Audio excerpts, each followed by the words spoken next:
ছিল সেই কানের এখানে তেল বেড়েছে, সেখান দিয়ে রক্ত বার হচ্ছে, সেলাই আছে। আমার চুলটা এখনো ছোট, আমি কান অপারেশন হয়েছি, সেখানে বেড়েছে, পিছনে বেড়েছে, কাঁধে বেড়েছে, হাতে পেন ফুটিয়ে দিয়েছে, হাতে চুড়ি টুড়ি কানের টানের সব ছিঁড়ে পড়ে গেছে, স্বর্ণের বাকড়ি ছিল কানের, কত কষ্ট করে আইএসএফরা মেরেছে। আমরা ভোট দিতে আসছিলাম, আমাদের আসতে দিচ্ছে না, সেখানে মহিলা পুরুষ মিলে সব একসাথে হামলা করেছে। হ্যাঁ, কোন জায়গা ওটা? ওটা আমাদের ওই ওই ওই পাড়ার আর কি মুখে। হ্যাঁ, আমার নাম রেহেনা বিবি। করে এই দলদাস পুলিশ, এই চটি পুলিশ যারা আছে, আমাদের এই পশ্চিমবঙ্গ পুলিশকে আমরা একটুকুও ভরসা এবং বিশ্বাসের জায়গা রাখি না। এই পুলিশ আমাদের আইএসএফ এর সমস্ত কর্মী, যেখানে সংগঠন শক্ত সেখানেই সমস্ত কর্মীকে মিথ্যা কেসে ফাঁকাচ্ছে, রেপ কেস দিচ্ছে, বন্দুক কেস দিচ্ছে, গাঁজা কেস দিচ্ছে। যে ছেলেরা কোনোদিন বিড়ি পর্যন্ত মুখে দেয় না তাকেও সালার কি গাঁজা কেস দিচ্ছে। এই সমস্ত কর্মীদেরকে অন্যায়ভাবে নির্বিঘ্নে বিনা নোটিশে ওদের কিন্তু অ্যারেস্ট করে চলে আসছে। এমনকি এত নিকৃষ্ট নির্লজ্জ পুলিশ, আমাদের এজেন্ট বসেছে, তাকে বিনা নোটিশে বিনা ওয়ারেন্টে ওখান থেকে গ্রেপ্তার করলো বলে আপনার নামে মামলা ছিল। এর থেকে লজ্জার আর কি হতে পারে? আমরা যখন এজেন্ট বসানোর জন্য এসেছিলাম, এজেন্টকে আসতে বসতে দিচ্ছে না, ওখানে কোপ মারছে। আমার মাথায় তো দুটো বাঁশ মেরেছে, বড় বড় মোটা বাঁশ এবং বন্দুকের নলা যেটা ছিল মেরেছে। আমি কোনো রকম হাত দিয়েছিলাম তাই বেঁচে গেছি, নাহলে আমি হয়তো ওখানে স্পটেড হয়ে যেতাম। এবং রাজ্য পুলিশের সামনে ঘটেছে। যখন আমি আইসি সাহেবকে অনুরোধ করছি যে আমাদের ভোটের এজেন্ট যে যারা বসবে ওদের ব্যবস্থা করিয়ে দিন, উনি বলছেন যে ওসব তো সব ঠিকঠাকই আছে। উনি দেখতেই পাচ্ছেন না, চোখে একটা চশমা পরে আছে। কোথায় নির্বাচন কমিশন, কোথায় কেন্দ্রীয় বাহিনী? কেন্দ্রীয় বাহিনী যারা আছেন, যারা আসছেন, তারাও কিন্তু এই রাজ্য পুলিশ দ্বারাই কিন্তু পরিচালিত হয়। সেই রাজ্য পুলিশের নির্দেশ ছাড়া ওনারা এক পাও নড়বেন না।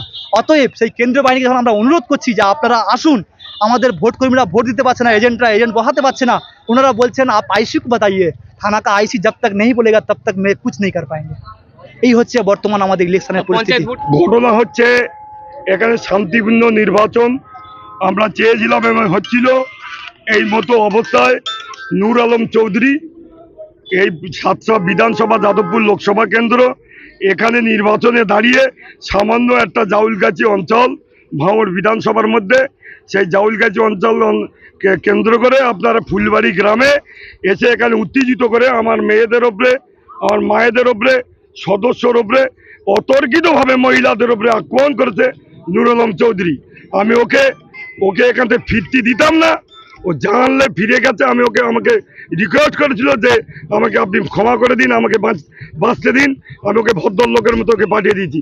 কারণ এখানে 3 বছর এখানকার যে হুজুরির ছেলে বলে দাবি করে যে জানোয়ারটা, সেই জানোয়ারটা এখানে 3 বছর জেতার পরে মানুষের একটা ন্যূনতম একটা রেশন কার্ড দিতে পারিনি, 1 কেজি চাল দিতে পারিনি, রাস্তায় একটা লাইট লাগাতে পারিনি। আবার তার দূষণ হিসেবে এই যাদবপুরে এসে বিজেপির দালাল এই নূর আলম চৌধুরী। আপনারা জানেন এই যে আপনারা শুভেন্দু অধিকারী, ওই শুভেন্দু অধিকারী সঙ্গে গঠক গেম করে কয়েক কোটি টাকার বিনিময়ে 16টা না 18টা প্রার্থী দিয়েছে। আর তার মধ্যে এই নূর আলমের মতো একটা জন্তু, এ লেখাপড়া দেয় না বলে আমি লয়ার, একে আমি সময় দিয়েছি 5 মিনিট। আমার নাম মীর তাহের আলী, আমি তৃণমূল কংগ্রেসের নেতা এখানকার, আমি প্রাক্তন জেলা পরিষদ এবং আমি ভাঙড় বিধানসভার দায়িত্বে আছি।